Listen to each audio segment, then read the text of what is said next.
Nelayan hilang ditemukan meninggal dunia di perairan Bombana. Jet tempur Sukhoi milik TNI AU alami overrun. Seleksi atlet muda berbakat turnamen Piala Suratin di Sulut resmi dimulai.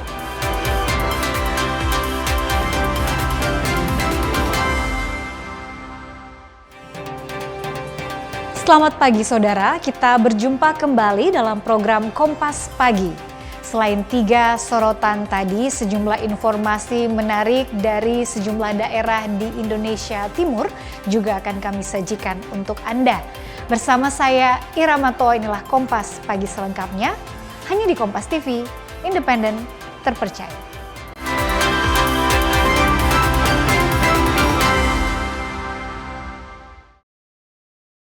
Kita awali informasi pagi ini, saudara. Seorang nelayan berusia 62 tahun yang bernama Laparinta dilaporkan hilang saat melaut di perairan Kabupaten Bombana, Sulawesi Tenggara.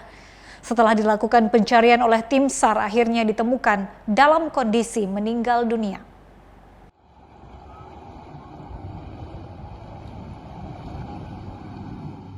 Nelayan yang hilang di perairan Kabupaten Bombana, Sulawesi Tenggara diketahui bernama Laparinta, berusia 62 tahun.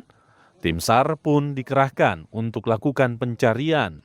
Nelayan tersebut dilaporkan hilang di sekitar perairan antara Kecamatan Talaga Raya dan Kecamatan Kabayena Timur.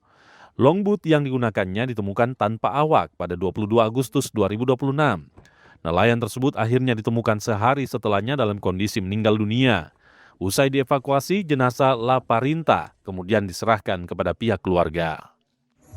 Kami bersama tim SAR gabungan berhasil menemukan korban dalam keadaan meninggal dunia. Setelah itu kami evakuasi korban ke atas rif dan membawa korban ke darat. Selanjutnya korban kami serah terima ke pihak keluarga. Saudara, tim SAR gabungan akhirnya menemukan jasad Kenzi Lengkong, remaja 17 tahun yang terseret arus di pantai Tuturuga, Kabupaten Minahasa pada Sabtu sore. Korban warga Tomohon itu ditemukan dalam kondisi meninggal dunia Minggu pagi. Jasad korban ditemukan tim SAR gabungan Minggu pagi sekitar pukul 7.30 WITA, tepat di sekitar lokasi kejadian pertama. Setelah dievakuasi, jenazah Kenzi langsung dibawa ke rumah sakit di Tomohon untuk penanganan awal. Dari rumah sakit, jasad korban kemudian diserahkan kepada keluarga untuk disemayamkan di rumah duka. Dengan ditemukannya korban Kenzi, operasi SAR resmi ditutup pada pukul 9.30 WITA. Untuk pencarian 4 orang yang hanyut, 3 diantaranya sudah ditemukan dan pada hari ini, hari Minggu 23 Agustus, kami melakukan pencarian atas nama Kenzi Lengkong, warga Tomohon. Pada pukul 6.30 kami tim SAR gabungan terdiri dari Pemda Minahasa, BPBD Minahasa, dari Kodim Minahasa, dari Polsek Kombi dan Koda Aeral, TNI AL di pos melakukan pencarian. Tim dibagi menjadi 2 tim di permukaan air dan di bawah air, ditambah dengan pemantauan melalui drone. Peristiwa di pantai Tuturuga ini menelan 3 korban meninggal dunia. 1 korban lainnya dilaporkan selamat. Total ada 4 orang remaja asal kota Tomohon yang awalnya dilaporkan terseret arus. Tim Liputan Kompas TV Minahasa, Sulawesi Utara.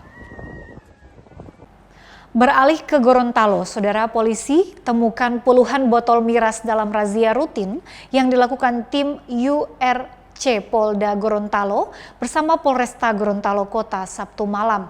Selain temuan puluhan botol miras utuh, sejumlah kelompok yang sedang asik mengonsumsi miras juga turut ditertibkan. Puluhan botol miras diamankan petugas gabungan tim Polda Gorontalo bersama Polresta Gorontalo Kota pada Sabtu malam. Razia dilakukan di sejumlah tempat hiburan malam yang berada di sekitar Pelabuhan Peri Gorontalo. Selain temuan puluhan botol miras utuh, sejumlah kelompok yang sedang asik mengkonsumsi miras juga turut ditertibkan. Miras yang ditemukan langsung dieksekusi di tempat. Polisi bilang tindakan ini dilakukan sebagai bentuk kontrol terhadap aktivitas masyarakat yang berpotensi menimbulkan gangguan ketertiban.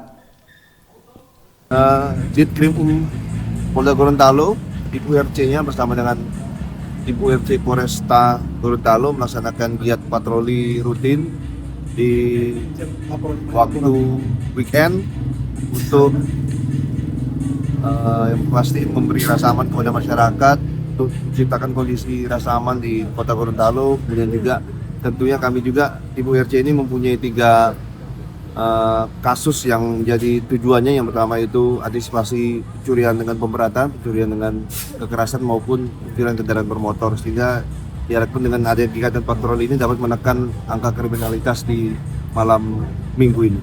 Polisi memastikan kegiatan razia akan rutin dilakukan, terutama di malam-malam tertentu yang biasanya ramai dengan aktivitas masyarakat. Fikar Buntuan, Kompas TV Gorontalo. Kita beralih ke Merauke. Saudara, Polres Merauke tetapkan pria berinisial MRP yang merupakan ayah korban sebagai tersangka dalam kasus kekerasan terhadap anak yang mengakibatkan meninggal dunia. Tersangka dijerat Undang-Undang Perlindungan Anak dengan ancaman pidana maksimal 15 tahun penjara. Sementara istri tersangka hingga kini masih berstatus sebagai saksi. Kapolres Merauke AKBP Leonardo Yoga mengatakan tersangka kasus kematian anak difabel pada 27 Oktober lalu dijerat ancaman kurungan selama 15 tahun penjara. Tersangka dijerat pasal 80 ayat 3 Undang-Undang Perlindungan Anak. Kasus ini terjadi pada 27 Oktober 2025 di Jalan Ternate, Gang Eva Dekai, Kelurahan Seringgojaya, Kabupaten Merauke. Korban merupakan anak perempuan berkebutuhan khusus berinisial JRR alias Kiki berusia 11 tahun. Korban ditemukan dalam kondisi meninggal dunia dengan sejumlah luka pada tubuhnya. Dalam penyidikan, polisi menyebut motif kekerasan diduga berkaitan dengan persoalan internal dalam keluarga. Serta tersangka diduga kuat berada dalam pengaruh narkotika jenis ganja saat kejadian. Ditanya soal keberadaan istri tersangka atau ibu korban, Kapolres menyebut istri tersangka berinisial RW hingga saat ini masih berstatus sebagai saksi. Adapun pasal yang dilanggar oleh tersangka adalah pasal 80 ayat 3 Undang-Undang Nomor 35 Tahun 2014 tentang perubahan atas Undang-Undang Nomor 23 Tahun 2002 tentang Perlindungan Anak, junto Undang-Undang Nomor 17 Tahun 2016 tentang perubahan kedua atas Undang-Undang Nomor 33 Tahun 2002 tentang Perlindungan Anak menjadi Undang-Undang junto Undang-Undang Nomor 1 Tahun 2026 tentang penyesuaian pidana. Maka pelaku dipidana dengan penjara paling lama 15 tahun dan atau pidana denda paling banyak kategori 7. Jadi saat ini status istri dari saudara M yang berinisial RW statusnya masih saksi. Polisi menegaskan penetapan MRP sebagai tersangka bukan akhir dari proses penyidikan. Proses pendalaman masih terus dilakukan untuk melengkapi alat bukti dan mengungkap secara utuh peristiwa kekerasan yang menyebabkan korban meninggal dunia. Kathleen Romera, Kompas TV Merauke, Papua Selatan.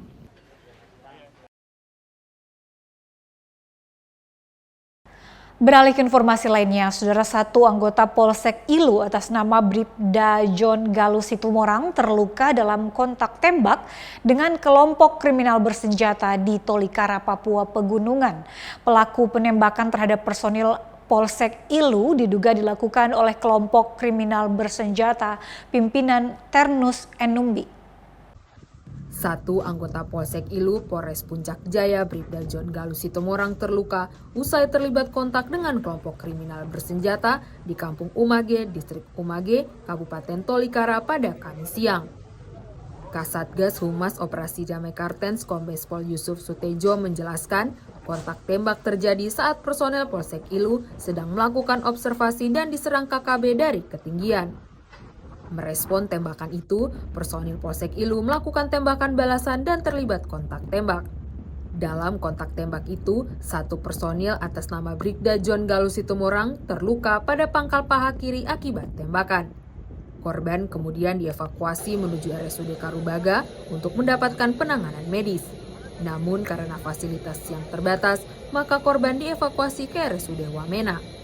Meski sudah mendapatkan penanganan medis di RSUD Wamena, namun kondisi korban terus menurun sehingga dievakuasi ke RS Bayangkara Polda Papua. Kombes Yusuf Sutejo menyebut pelaku penembakan terhadap personel Polsek Ilu diduga dilakukan oleh kelompok kriminal bersenjata pimpinan Ternus Enumbi. Pada saat anggota Polsek Ilu sedang melakukan observasi nih, itu tiba-tiba diserang dengan kontak tembak dari ketinggian, ya, mengenai atap daripada kendaraan dinas. Di antaranya itu lampu rotator yang pecah, dan salah satu proyektil peluru itu mengenai anggota kita atas nama Bribda John Galuh Situmorang, mengenai pangkal paha kiri, ya, pangkal paha kiri. Dan pada saat itu langsung kita utamakan dulu penyelamatan korban, jangan sampai akhirnya meninggal dunia, karena proyektil masih di dalam, belum dikeluarkan. Pasca kontak tembak, aparat gabungan diturunkan ke lokasi untuk melakukan penyisiran dan penegakan hukum terhadap pelaku. Vindi Rakmeni, Kompas TV Jayapura, Papua. Saudara, informasi jet tempur Sukhoi milik TNI AU alami overrun sempat keluarkan api, namun dapat diterbangkan dengan normal kembali. Akan kami hadirkan sesaat lagi, tetaplah bersama kami di Kompas Pagi.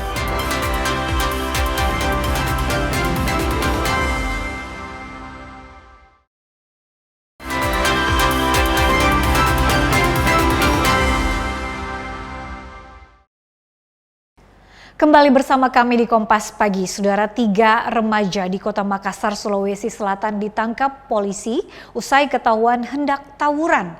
Ketiganya diamankan lantaran membawa busur. Ketiga remaja yang ditangkap ini masing-masing IL, RB, dan FT. Ketiganya ditangkap di Jalan Rapocini, Kota Makassar, Sulawesi Selatan pada 23 Agustus 2026 dini hari. Ketiganya kedapatan membawa busur dan rencananya akan digunakan untuk tawuran. Para pelaku beserta barang bukti kini diamankan di Polsek Makassar. Pelaku terancam hukuman 7 tahun penjara. Menurut keterangan dari terduga pelaku yang telah kami amankan, para terduga pelaku akan melakukan penyerangan di sekitar Jalan Rapocini Raya. Dan setelah petugas melakukan pemeriksaan badan, ditemukan ada beberapa orang yang membawa busur beserta ketapel. Beralih ke Sulawesi Barat, saudara, mobil Dinas Pemadam Kebakaran Kabupaten Polewali Mandar, Sulawesi Barat yang tengah menuju lokasi kebakaran alami kecelakaan. Akibat kecelakaan ini 7 personel alami luka. Mobil damkar Kabupaten Polewali Mandar, Sulawesi Barat ini alami kecelakaan di Jalan Trans Sulawesi, Desa Tumpiling, Kecamatan Wonomulyo, 23 Agustus 2026 lalu. Mobil terguling usai menghindari sebuah mobil minibus yang tiba-tiba berpindah jalur. 7 personel damkar yang berada di atas mobil ikut terjatuh dan alami luka. Warga yang berada di lokasi mencoba memberikan pertolongan dan membawa personel yang luka untuk mendapatkan perawatan medis. Baik, sebelumnya kami ceritakan bahwa awal mulai ini kami menerima laporan kejadian kebakaran di Bumiayu, Kecamatan Wonomulyo, bahwa telah terjadi kebakaran di wilayah tersebut. Jadi kami berangkat dengan menggunakan 2 unit armada beriringan, dan setelah di lokasi, ya, di jalan kami mendapati musibah. Salah satu unit kami mengalami kecelakaan, dan seluruh rekan teman-teman kami yang berada di belakang itu mengalami luka ringan, luka berat. Personil kami ini ada 7 orang yang mengalami luka berat. 6 korban kini menjalani perawatan intensif di Rumah Sakit Pratama Wonomulyo, sedangkan 1 korban kritis dan dirujuk ke Rumah Sakit Umum Daerah Polewali Mandar. Kasus kecelakaan ini kini ditangani polisi dari Polsek Wonomulyo. Petugas telah melakukan olah tempat kejadian perkara dan memeriksa sejumlah saksi. Polisi juga mengamankan mobil minibus yang diduga jadi pemicu kecelakaan untuk kepentingan penyelidikan lebih lanjut. Edwin Arwan Pitu, Kompas TV, Polewali Mandar, Sulawesi Barat. Kita ke informasi lainnya, Saudara. Pesawat Sukhoi milik TNI AU alami overrun di landasan pacu sisi barat runway 13, Bandar Udara Sultan Hasanuddin Makassar di Maros, Sulawesi Selatan pada Senin pagi. Pihak otoritas setempat masih menyelidiki penyebab kejadian tersebut. Nanti meledak, ini bahaya. Rekaman video amatir warga ini memperlihatkan kondisi pesawat tempur Sukhoi milik TNI Angkatan Udara Lanut Sultan Hasanuddin yang diduga mengalami overrun atau kondisi pesawat gagal berhenti dan meluncur keluar ujung landasan pacu. Insiden ini terjadi pada Senin pagi di landasan pacu sisi barat atau runway 13 di Bandara Sultan Hasanuddin Makassar di Maros, Sulawesi Selatan. Dari video yang beredar, terlihat pesawat tempur ini dalam posisi menukik di ujung landasan. Saat ini, sejumlah personel TNI AU dan pihak kepolisian telah berada di lokasi membantu mengatur lalu lintas. Sementara pagar runway telah dipasangi spanduk putih untuk menutupi pandangan dari pengendara jalan. Pesawat juga dalam proses penanganan oleh pihak terkait. Kadispen AU Marsma Inyoman Suatnyana dalam pesan singkat yang kami terima bilang masih menyelidiki penyebab pesawat tempur Sukhoi overrun. Sementara itu, meski sempat alami insiden, operasional penerbangan di Bandara Sultan Hasanuddin dipastikan tak alami gangguan. Saat ini, penerbangan dialihkan menggunakan landasan pacu sisi utara selatan atau runway 0321. Berdasarkan video viral, kami menyampaikan bahwa benar terjadi telah kejadian sesuai video viral tersebut, dan saat ini sedang penanganan. Kami dapat menyampaikan bahwa operasional bandara dan juga operasional penerbangan di Bandara Sultan Hasanuddin tetap berjalan dengan normal. Kami menggunakan runway 0321 atau runway sisi utara dan selatan. Kita ke sorotan lain, Saudara. Dampak kekeringan di Makassar, Sulawesi Selatan terus dirasakan warga. Sebagian wilayah mulai alami krisis air bersih. Pemkot Makassar pun mulai menyalurkan air bersih pada warga terdampak.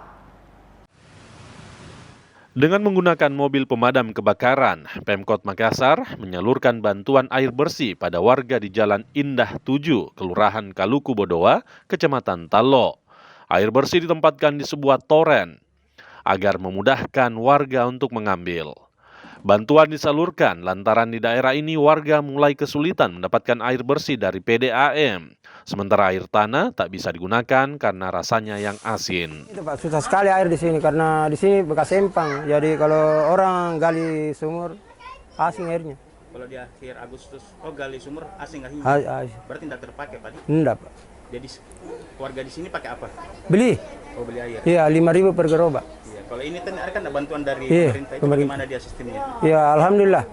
Kalau sudah ada bantuan dari pemerintah buat masyarakat yang sangat butuh air bersih ya.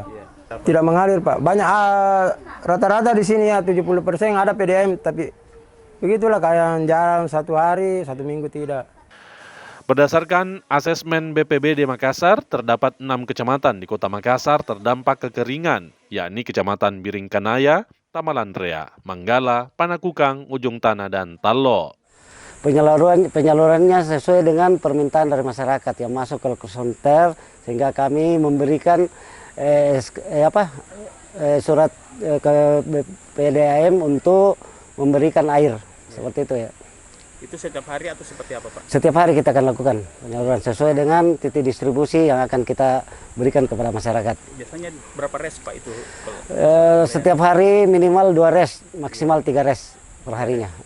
Tanggap darurat bencana kekeringan di Makassar ditetapkan sejak 7 Agustus lalu dan telah diperpanjang pada 21 Agustus hingga 3 September 2026 mendatang.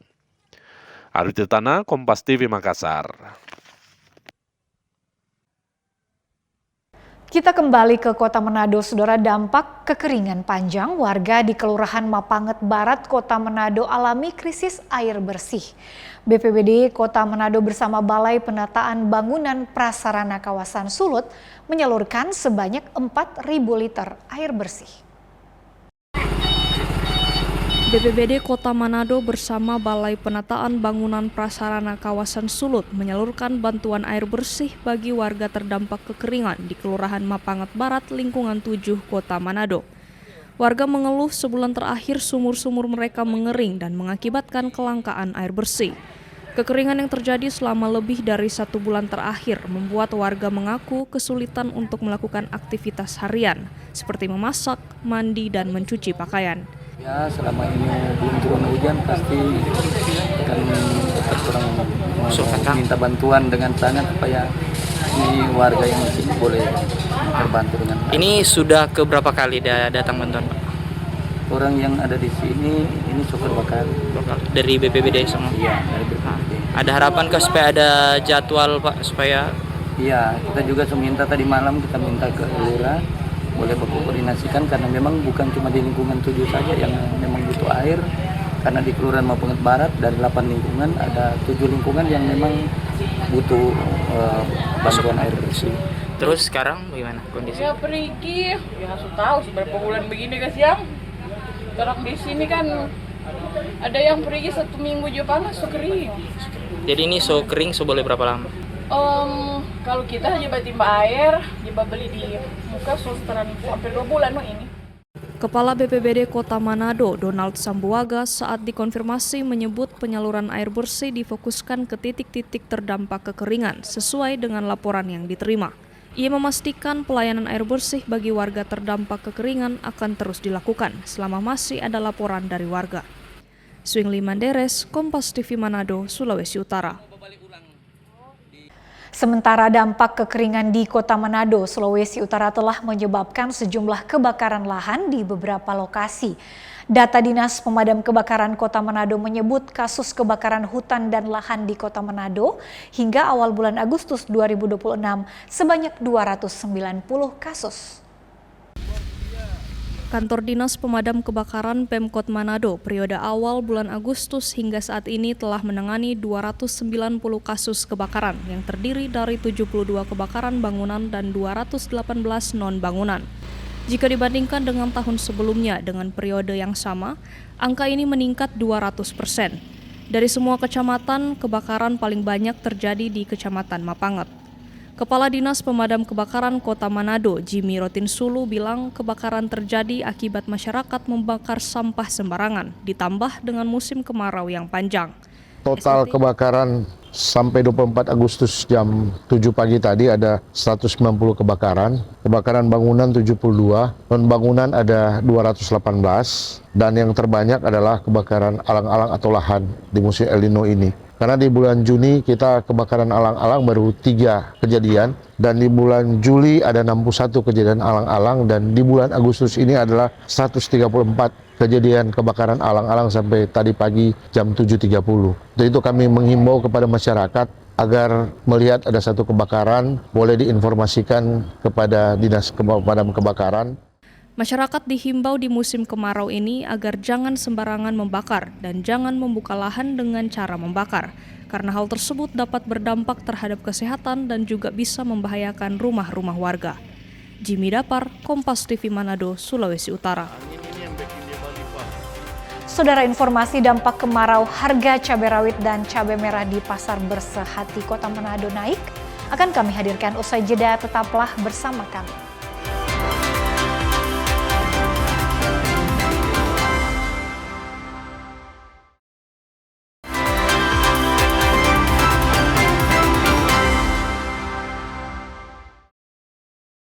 Saya Irama Toy masih menemani Anda di Kompas Pagi. Saudara, musim kemarau masih terus berlanjut.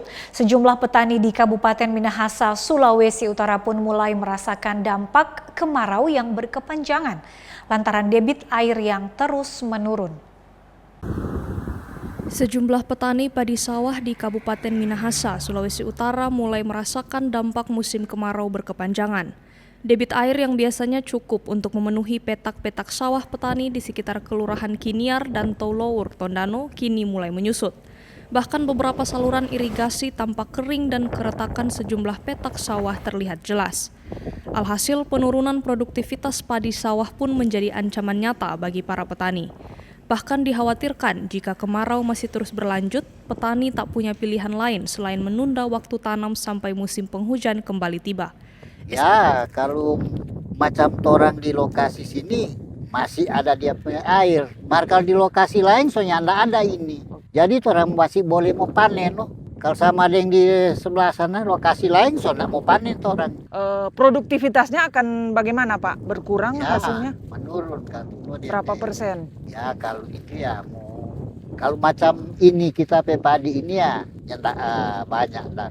Ya bisa menurun 30%. 30%. Tapi kalau lain-lain memang soalnya tidak ada sama sekali, tidak mau ambil kan. Sementara itu dikonfirmasi terpisah, Wakil Bupati Minahasa Vanda Sarundayang bilang berdasarkan prediksi BMKG, musim kemarau dan ancaman kekeringan diprediksi masih berlanjut sebagai dampak dari El Nino. Di tengah kondisi ini, pemerintah meminta petani untuk menunda waktu tanam demi menghindari potensi kerugian atau ancaman gagal panen. Jadi kemarin memang dari BMKG Provinsi sudah mendatangi kami, datang langsung ke Dinas Pertanian dan himbauan dari BMKG supaya menunda para petani-petani kita menunda untuk menanam, ya kecuali lahan pertanian tak ada hujan. Nah, tetapi sekali lagi sudah ada himbauan supaya kan air nggak ada, ya di mana-mana kita ada kekeringan, sumur kering, bahkan di Danau Tondano laporan kepada kami hampir setiap hari menyusut 2 cm. Diketahui musim kemarau sudah terjadi sejak 3 bulan terakhir di wilayah Kabupaten Minahasa, Sulawesi Utara. Kondisi ini memaksa sejumlah petani sawah untuk beralih mencari pekerjaan lain agar masih bisa mendapatkan penghasilan demi memenuhi kebutuhan sehari-hari. Yanemi Kesingal, Kompas TV Minahasa, Sulawesi Utara. Sementara itu harga cabai rawit dan cabai merah di Pasar Bersehati Kota Manado naik dalam 2 pekan terakhir. Pedagang bilang kenaikan harga ini disebabkan menipisnya stok cabai akibat dampak kekeringan di musim kemarau. Akibat kemarau panjang, sejumlah harga bumbu dapur di Kota Manado mengalami kenaikan yang cukup signifikan, termasuk pada komoditas cabai rawit dan cabai merah. Di Pasar Bersehati Kota Manado, harga cabai rawit naik secara bertahap dari harga normal Rp50.000 per kilogram naik Rp70.000 per kilogram. Bahkan pada Senin 24 Agustus telah menyentuh Rp120.000 per kilogram. Kenaikan serupa juga terjadi pada cabai merah yang kini dijual dengan harga Rp75.000 per kilogram, naik dari harga normal Rp35.000 per kilogram. Sama cabai. Cabai. Kenaikan terjadi sejak kapan? Harga dari berapa ke berapa? Dari 60, 70, 80 sampai 120. Untuk cabai rawit? Ya. Kalau cabai merah? Cabai merah sekarang penjualannya 60. Dari 35. Ini karena apa, Bu? Panas, kemarau udah kemarau. Jadi pasokan Sudah mati-mati sampai jadi Jadi mulai sulit pasokan juga, Bu. Meski belum berpengaruh signifikan terhadap penjualan, para pedagang mengaku kenaikan harga ini mulai dikeluhkan oleh para pembeli. Mereka memperkirakan kenaikan harga ini masih akan terus terjadi seiring dengan dampak musim kemarau yang masih berlangsung. Swingli Manderes, Kompas TV Manado, Sulawesi Utara. Kita beralih ke Kota Mobagu. Saudara, petugas pemadam kebakaran Kota Mobagu, Sulawesi Utara mengevakuasi seekor ular piton sepanjang 2 meter di kamar mandi rumah warga di Desa Moyak, Kecamatan Kota Mobagu Timur. Ular jenis patola ini ditemukan pemilik rumah usai salat maghrib pada Minggu 23 Agustus 2026. Petugas pemadam kebakaran Kota Mobagu mengevakuasi seekor ular sepanjang 2 meter dari kamar mandi rumah warga di Desa Moyak, Kecamatan Kota Mobagu Timur. Dengan menggunakan alat penangkap ular, petugas berhasil mengamankan ular yang bersembunyi melingkar di lubang dinding kamar mandi. Setelah berhasil ditangkap, mulut ular langsung dilakban untuk mencegah hal yang tidak diinginkan terjadi sebelum kemudian dimasukkan ke dalam karung. Menurut pemilik rumah, ular jenis patola tersebut terlihat usai salat maghrib saat hendak ke kamar mandi. Pemilik rumah dikejutkan dengan keberadaan ular yang melingkar di lubang dinding. Khawatir ular membahayakan anggota keluarga, pemilik rumah langsung menghubungi petugas pemadam kebakaran untuk melakukan evakuasi. Jam berapa sandapalia ini ular ini dia, Bu? Habis maghrib. Habis maghrib, DP posisi ada di mana? Di ventilasi kamar mandi. Ventilasi kamar mandi. Terus waktu dapalia itu apa yang kemudian Susan Bekeng? Posti pusing, minta bantuan. Terus orang bilang telepon damkar. Nah kebetulan ada satu teman yang damkar, dan telepon minta bantuan. Terima kasih banyak Pak Damkar. Sebanyak 5 petugas damkar diterjunkan untuk menangkap ular tersebut. Setelah berhasil dievakuasi, ular selanjutnya akan dilepas kembali ke habitatnya. Damkar Kota Mobagu kita membawa 5 personil. 5 personil pas terima laporan dari salah satu masyarakat. Kita langsung menuju ke TKP. Berapa meter ular yang ditangkap ini? 2 meter lebih. Proses evakuasi ular ini turut menarik perhatian warga sekitar. Sejumlah warga datang untuk menyaksikan langsung petugas damkar mengamankan ular sepanjang 2 meter tersebut. Rahman Rahim, Kompas TV, Kota Mobagu, Sulawesi Utara. Saudara, Universitas Nusa Cendana Kupang kembali mengirimkan dokter dan puluhan mahasiswa Fakultas Kedokteran ke Pulau Flores untuk membantu warga terdampak bencana alam gempa bumi. Universitas Nusa Cendana Kupang kembali mengirimkan tim relawan medis ke Pulau Flores untuk membantu korban bencana gempa bumi. Puluhan relawan yang terdiri dari dokter dan mahasiswa Fakultas Kedokteran ini dilepas secara resmi oleh Rektor Undana di halaman gedung Rektorat pada Sabtu pagi. Pengiriman gelombang kedua ini dijadwalkan tiba di Kabupaten Ende besok dan akan langsung bertugas di sejumlah posko bencana selama 2 pekan. Di lokasi terdampak, tim relawan akan difokuskan untuk membantu tenaga kesehatan lokal dalam menangani pasien serta warga di posko-posko pengungsian. Cendana memiliki kewajiban ya, untuk membantu masyarakat kita khususnya di NTT, di Flores yang mengalami bencana gempa, dan ini juga menjadi arahan dari kementerian kami.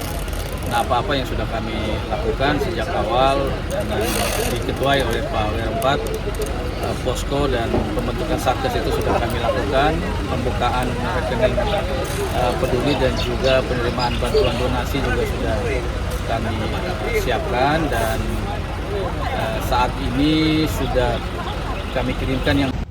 Selain tim medis, pihak Undana juga akan mengirimkan 45 mahasiswa kuliah kerja nyata atau KKN tematik dari berbagai fakultas ke lokasi terdampak. Tak hanya itu, posko donasi juga telah dibuka di area kampus untuk menampung serta menyalurkan bantuan logistik dari masyarakat. Bantuan yang dikumpulkan berupa bahan kebutuhan pokok seperti beras, air mineral, hingga obat-obatan darurat. Kalex Taus, Kompas TV, Kupang, Nusa Tenggara Timur. Saudara, usai jeda kami akan kembali dengan informasi 100 guru di Kabupaten Sorong, Papua Barat Daya mengikuti kelas kecerdasan buatan atau AI. Tetaplah bersama kami di Kompas Pagi.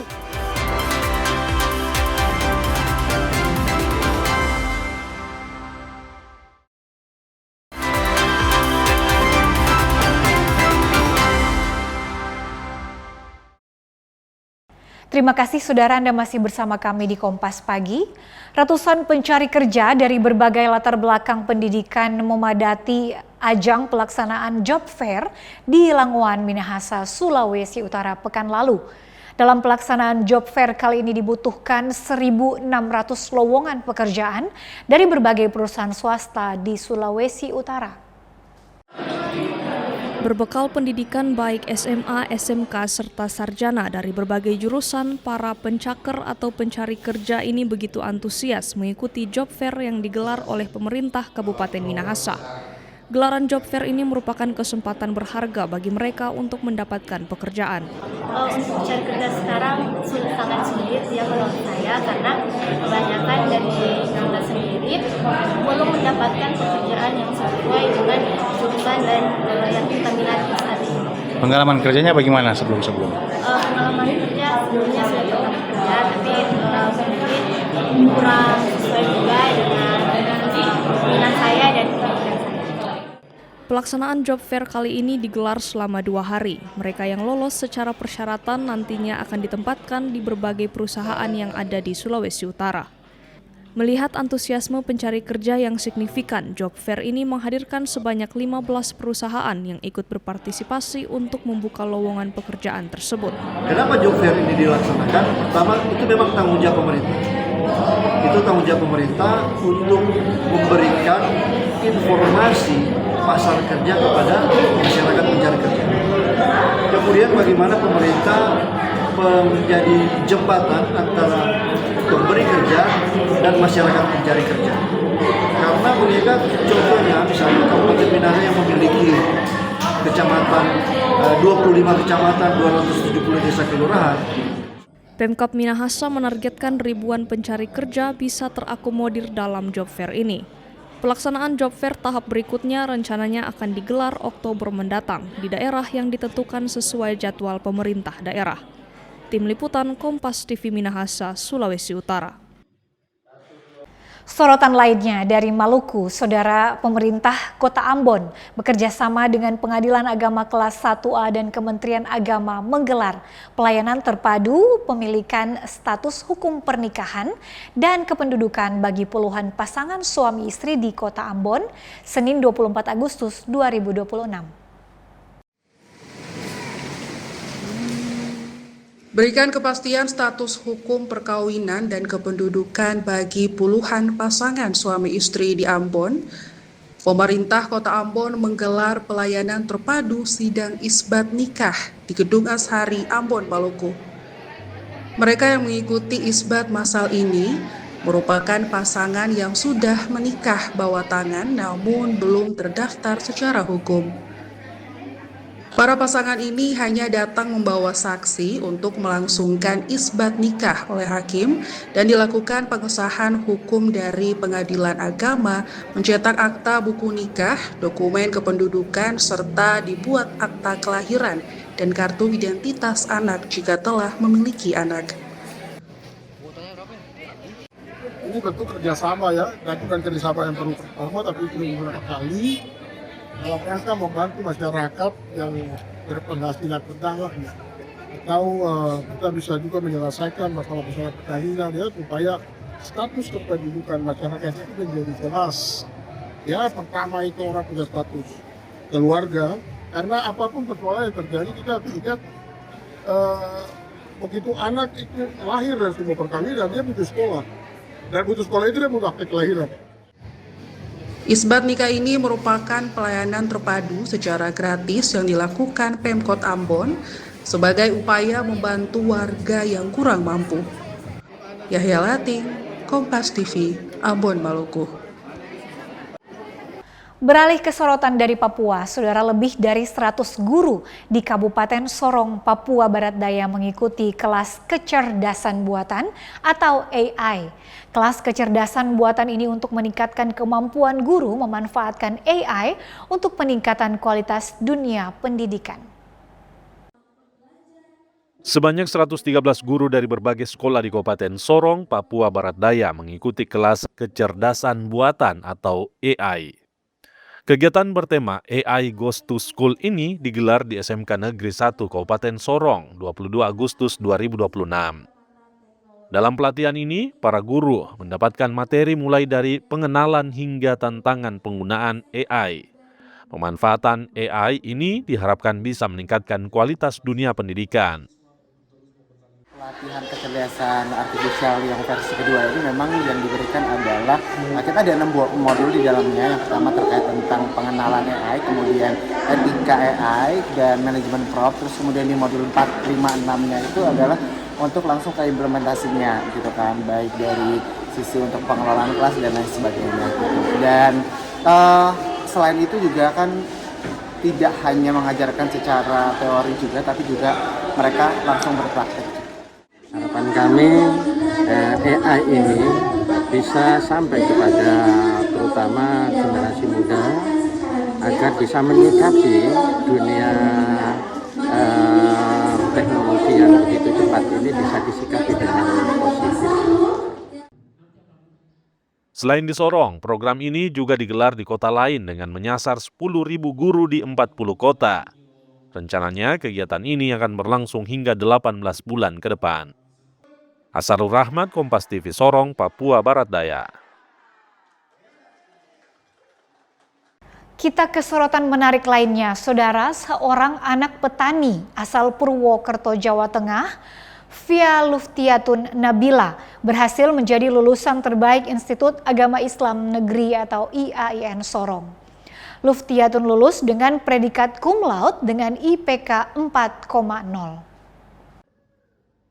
Nama Via Luftiatun Nabila jadi perhatian saat wisuda Institut Agama Islam Negeri atau IAIN Sorong, Papua Barat Daya. Wanita asal Surabaya, Jawa Timur tersebut dinobatkan sebagai lulusan terbaik di IAIN Sorong. Luftiatun mendapatkan predikat cum laude dengan IPK sempurna 4,00.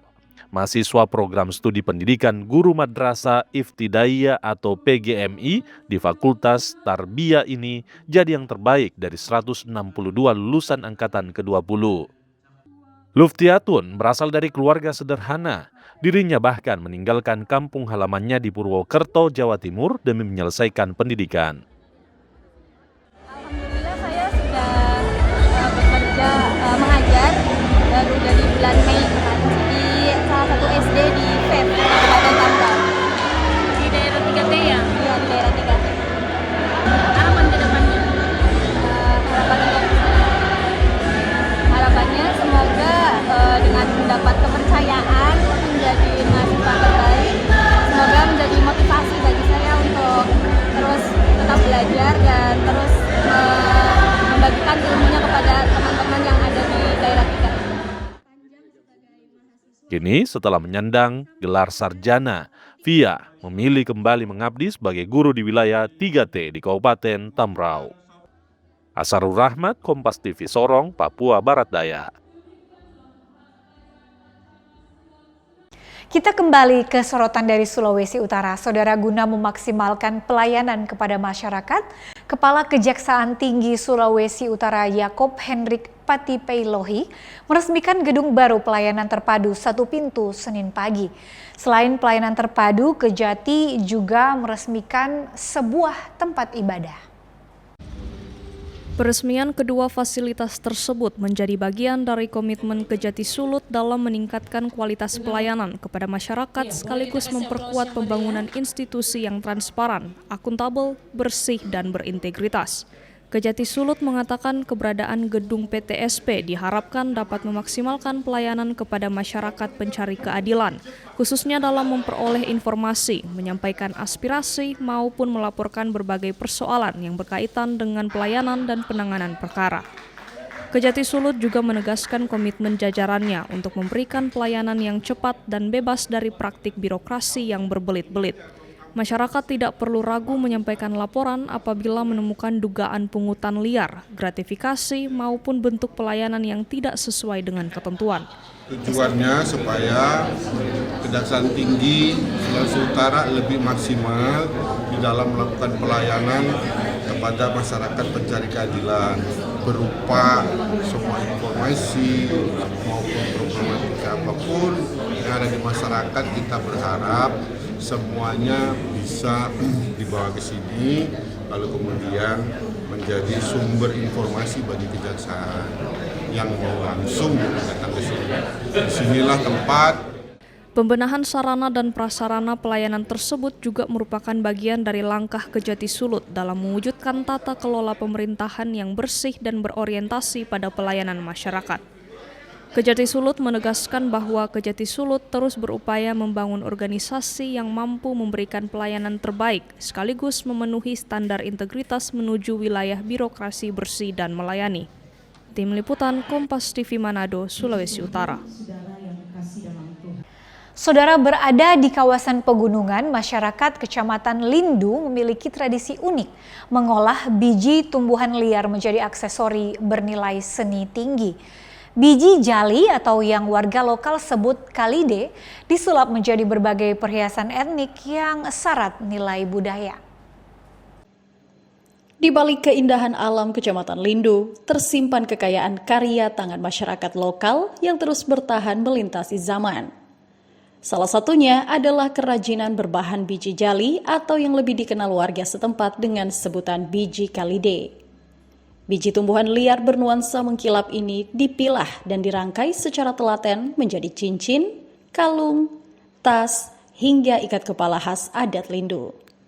Buah kayu. Buah kayu. Cuma kita promosikan, siapa tahu ada yang, cuma banyak juga masyarakat yang dari luar itu bilang ini bahan dari apa ini. Kita bilang bahan ini yang hidup-hidup di jalan itu. Jadi kita produksi, ada yang jadi tas, ada yang jadi tanaman tas. liar itu. Bisa jadi apa semua ini Bu, Kalide ini? Jadi tas, jadi apa? Jadi tas, jadi kalung, jadi cincin. Jadi cincin juga? Ya. Keunikan tekstur alami dan sentuhan etniknya menjadi daya pikat tersendiri, termasuk bagi para pengunjung yang hadir dalam momen Festival Danau Lindu. Mau cari yang unik-unik.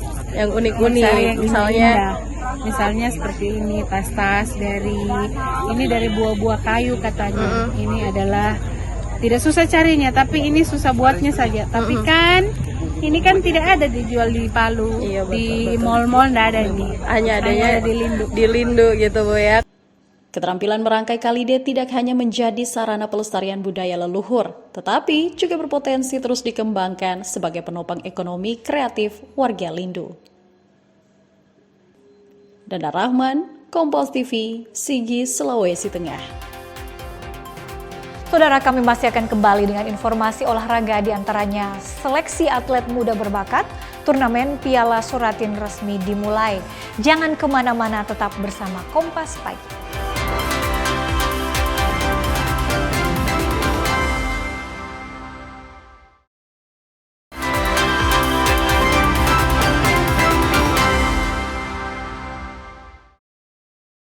Terima kasih saudara, Anda masih menyaksikan kami di Kompas Pagi. Saudara, turnamen Gateball Piala Bergilir Gubernur Papua Selatan untuk pertama kalinya digelar di Kabupaten Merauke, Papua Selatan. 9 tim ambil bagian dalam turnamen kali ini dan menjadi wadah seleksi atlet menuju kejuaraan nasional pada bulan Oktober mendatang. Turnamen Gateball Piala Bergilir Gubernur Papua Selatan untuk pertama kalinya digelar di Kabupaten Merauke, Papua Selatan. 9 tim ambil bagian dalam turnamen kali ini dan menjadi wadah seleksi atlet menuju kejuaraan nasional pada bulan Oktober mendatang. Sebanyak 9 tim ambil bagian dalam turnamen Gateball Piala Bergilir Gubernur Papua Selatan yang berlangsung pada tanggal 20 hingga 21 Agustus di halaman kantor Dispora Kabupaten Merauke. 9 tim tersebut terdiri dari 3 Balai Jalan Nasional Papua Selatan, 2 tim Balai Wilayah Sungai Papua Selatan, 2 tim Dispora Kabupaten Merauke, serta 2 tim dari PUPR Provinsi Papua Selatan. Ketua Panitia Agus Nirahua mengatakan turnamen ini menjadi bagian dari persiapan atlet menghadapi kejuaraan nasional yang akan berlangsung di Cibubur pada Oktober mendatang. Meski baru terbentuk sekitar 2 bulan lalu, kepengurusan Gateball Papua Selatan mulai membuka ruang kompetisi dan pembinaan termasuk atlet-atlet muda. Hal ini terlihat dari keikutsertaan peserta dari berbagai kelompok usia. Tujuan kami lakukan kegiatan ini yaitu mempersiapkan atlet-atlet, terutama atlet Gateball, dalam kegiatan waktu dekat ada kejuaraan nasional dan Badan Pengurus Provinsi Gateball berkomitmen untuk mewakilkan satu tim. Jadi lewat ini kami berusaha menjaring seluruh klub yang ada untuk mengikuti kegiatan yang direncanakan bulan Oktober di Cibubur. Yang bermain bukan orang tua saja, tapi sampai kepada anak-anak yang mereka setiap sore berlatih. Mungkin lewat kegiatan ini mereka punya emosi tersalurkan dan bakat yang ada. Salah satu peserta mengaku antusias mengikuti turnamen meski harus menghadapi sejumlah peserta yang dinilai sudah memiliki kemampuan baik. Dengan persiapan sekitar sebulan, ia dan tim optimis bisa meraih juara dalam 3 besar. Rasanya pertama senang, gembira, cuma ini kan pertama kali kita pasti deg-degan. Banyak peserta yang memang sudah bagus. Kalau untuk berapa lama kita persiapan belum begitu lama, cuma biasa di jam-jam yang bisa kita gunakan untuk kita latihan bersama. Apakah ada seminggu, 2 minggu, atau sebulan lebih? Ya lebih dari sebulan. Target bersama tim harus menang. Kira-kira kita juara. Setidaknya di 3 besar kita harus dapat. Dengan pembinaan dan kompetisi yang lebih rutin, olahraga gateball diharapkan semakin berkembang di Papua Selatan dan mampu melahirkan atlet baru yang dapat bersaing serta mewakili daerah di kejuaraan nasional. Kathleen Romera, Kompas TV Merauke, Papua Selatan. Saudara, turnamen sepak bola Piala Suratin Zona Sulawesi Utara resmi dimulai. Gelaran untuk seleksi talenta usia dini atlet sepak bola di daerah ini dibuka Ketua PSSI Sulut Arya Sinulinga dan dihadiri Gubernur Sulut Julius Selvanus. Turnamen sepak bola Piala Suratin Zona Sulawesi Utara untuk kategori U13, U15, dan U17 resmi dimulai, yang dipusatkan di lapangan Pomdam 13 Merdeka Teling Sabtu sore 22 Agustus 2026. Pertandingan pembuka kategori U15 mempertemukan PS Bank Sulut melawan PS Masufa yang mempertontonkan laga menarik dan berakhir dengan skor 4-1 untuk kemenangan PS Bank Sulut. Turnamen yang dibuka dengan tendangan pertama dari PLT Ketua PSSI Sulut Arya Sinulinga dan PLT Sekretaris PSSI Sulut Fighter Aprilian ini akan dilaksanakan di 3 venue, yaitu di lapangan Pomdam 13 Teling, lapangan Kodairal Kairagi, dan lapangan Rindam 13 Merdeka Tomohon. Puluhan sekolah sepak bola atau SSB yang mengikuti turnamen ini akan bertanding untuk memperebutkan trofi Gubernur Sulawesi Utara, di mana pada kategori U17 sejumlah pemain akan diseleksi untuk mengikuti prapon mewakili Provinsi Sulawesi Utara. Kita lakukan seleksi di provinsi, kita berharap kita akan mendapatkan pemain-pemain yang bagus, kita akan kirim ke tingkat nasional. Dari pantauan Pak Gubernur, apakah ada potensi-potensi yang terlihat bisa di Sulawesi Utara, Pak? Ini yang awal hari ini kita melihat ada pemain perorangannya sudah lumayan bagus, ya, teamworknya juga kelihatan bagus, termasuk fisiknya juga sudah terlihat, ya. Kita berharap dengan permulaan ini bagian dari penyemangat tim yang lain. Kalau prapon itu nanti yang 17. Besok itu saya sih berharap itu kita nanti selama kompetisi pelatih kita dari sini PSSI Sulut bisa mulai mencari bibit-bibit untuk calon pemain kita di PON depan. Sebenarnya kelihatan tadi ya, kalau klub yang dia kelihatan loh, banyak pertanding, banyak latihan, dia pasti tekniknya bagus. Kategori U17 di turnamen ini menjadi perhatian khusus karena seleksi pemain di usia tersebut diproyeksikan untuk memperkuat Sulawesi Utara pada ajang PON mendatang. Edward Siwi, Kompas TV Manado, Sulawesi Utara. Kita menuju ke Inggris. Sport lovers, musim baru Liga Primer Inggris telah dimulai. Manchester City berhasil melalui pekan pertama dengan baik. The Citizen menang dramatis atas Bournemouth 2-1. Di masa injuri, Josko Gvardiol lepas dari posisi offside untuk membawa Manchester City. Dari kejuaraan Piala BWF 2026, Prancis dan Korea Selatan sukses menyabet 2 medali emas. Prancis berjaya di nomor ganda campuran dan tunggal putra, sedangkan Korea Selatan dari ganda putri dan tunggal putri. Dari final kejuaraan dunia BWF di Indira Gandhi Arena, New Delhi, India, nomor ganda campuran menjadi pembuka di partai puncak. Kejutan terjadi saat pasangan Prancis Tom Giskel, Delphine Delru menyingkirkan unggulan pertama dari Tiongkok.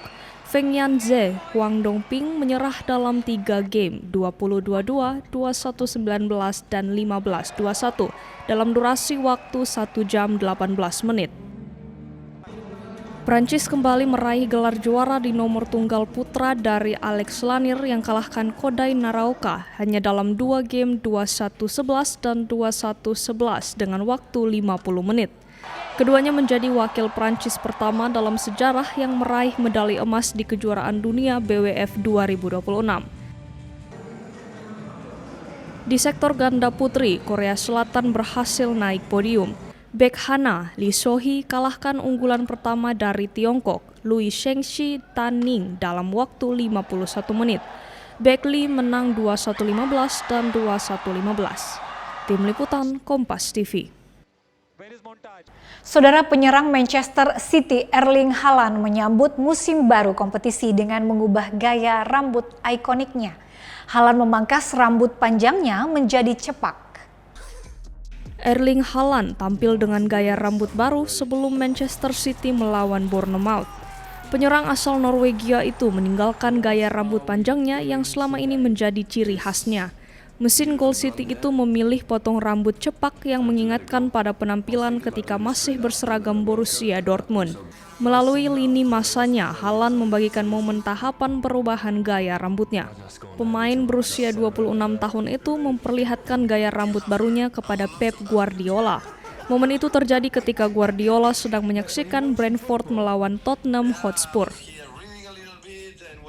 Selain Guardiola, Haaland juga memperlihatkan rambut barunya kepada Jack Grealish hingga Zlatan Ibrahimovic.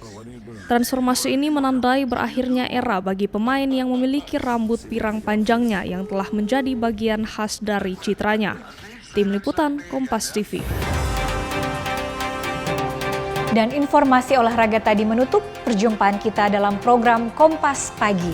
Saya Irama Toy bersama kru yang bertugas mengucapkan terima kasih atas kebersamaan Anda. Tetap saksikan rangkaian program berita di Kompas TV, independen, terpercaya.